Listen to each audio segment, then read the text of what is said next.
नमस्कार साथियों, आज मैं बात करने जा रही हूँ कामिनी कौशल जी के बारे में और मेरा जो परिचय है हर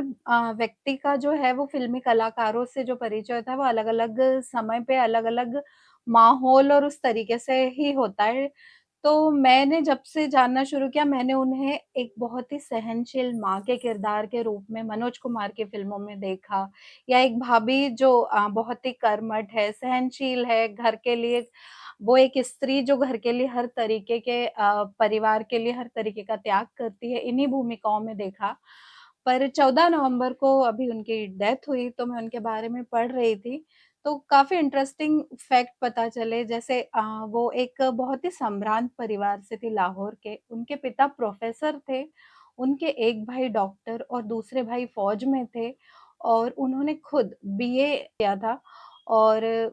उसके अलावा वे स्विमिंग करती थी, स्केटिंग करती थी और स्विमिंग, स्केटिंग, घुड़सवारी भी वो किया करती थी उस दौर में। अभी जब उनकी डेथ हुई तो उनकी एज 98 इयर्स थी। तो हम लोग इतना ही जानते हैं लेकिन चरित्र भूमिकाओं में ही मैंने उन्हें देखा है लेकिन जब मैंने अभी उनके बारे में पढ़ा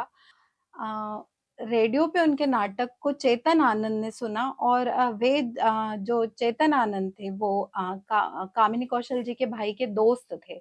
और उस समय वो फ़िल्म नीचा नगर बना रहे थे। तो उन्होंने कामिनी कौशल जी को उस फ़िल्म के लिए ऑफ़र दिया। पहले वो ना कर रही थी क्योंकि वो दौर ऐसा था कि फ़िल्मों में काम करना उस समय अच्छा नहीं माना जाता था। लेकिन अपने भाई के कहने पे उन्होंने फ़िल्म में काम करने के लिए हाँ कर दी और उस फ़िल्म में चेतन आनंद की पत्नी उमा आनंद भी मुख्य भूमिका में थी और कामिनी कौशल जी का जो रियल नेम था वो उमा कश्यप था। तो चेतन आनंद जी ने ही उन्हें उमा कश्यप से कामिनी कौशल नाम दिया था उनका स्क्रीन नेम, जिस नाम से हम उन्हें जानते हैं। तो इस तरह उनके फ़िल्मी करियर की शुरुआत हुई थी और जो उनकी पहली फ़िल्म नीचा नगर थी वो कान्स फ़िल्म फेस्टिवल में गई और अवार्ड भी जीती। और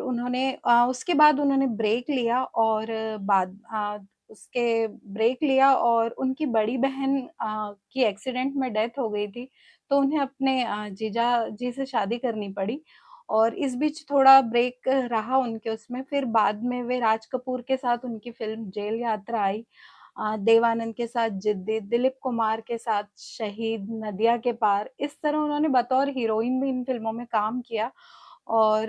फिर थोड़े से ब्रेक के बाद उनकी फ़िल्म आई थी राजकुमार के साथ गोदान और वो बतौर अभिनेत्री उनकी आखिरी फ़िल्म थी। इसके बाद हमने उन्हें चरित्र अभिनेत्री के ही रूप में देखा। लेकिन जो गोदान फ़िल्म में उनका धनिया का किरदार था या वो जो भी उन्होंने किरदार निभाए हैं, वो उस समय एक बहुत ही सम्भ्रांत परिवार से आती थी, लेकिन जो उन्होंने जितने भी किरदार निभाए, उसमें कभी भी ये महसूस नहीं हुआ कि वे उस मतलब ज़मीन से जुड़ी हुई, हर किरदार में वो ऐसी ही लगी। मनोज कुमार की फ़िल्मों में, शहीद में और उनमें जो उनका माँ का रोल होता था, वो एक बहुत ही सशक्त औरत है, जो अपने घर, परिवार, बच्चों सबके लिए सब कुछ करती है। इस किरदार को वो इतना बखूबी निभा जाती थीं, तो मुझे लगा हमें उनके बारे में बात करनी चाहिए। और दिलीप कुमार जी कहते थे कि वो बहुत ही मतलब कामिनी कौशल जी के बारे में वो कहते थे कि उतनी बहुत ही उस समय एकदम गरिमामय व्यक्तित्व वाली महिला थीं वो। तो कामिनी कौशल जी को हम अ, श्रद्धांजलि देते हुए इस वीडियो को मैं यहीं समाप्त करना चाहूँगी। धन्यवाद।